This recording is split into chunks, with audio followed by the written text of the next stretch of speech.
आज आपण mutual funds पेक्षा जास्त परतावा का देऊ शकतात हे बघूया. परताव्याचे स्वरूप. एफडीज.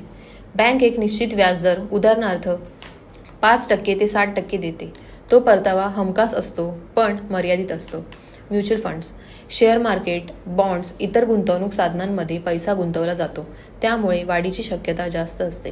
चांगल्या काळात 10% ते 15% किंवा त्याहून अधिक परतावा मिळू शकतो.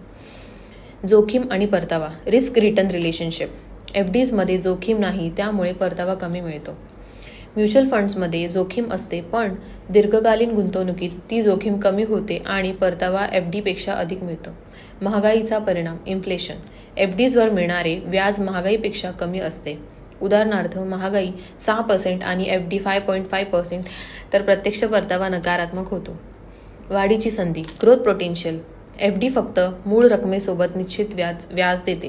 म्युच्युअल फंड्स शेअर मार्केटमधून कंपन्यांच्या वाढीचा, नफ्याचा आणि बाजारातील वाढीचा फायदा घेतात.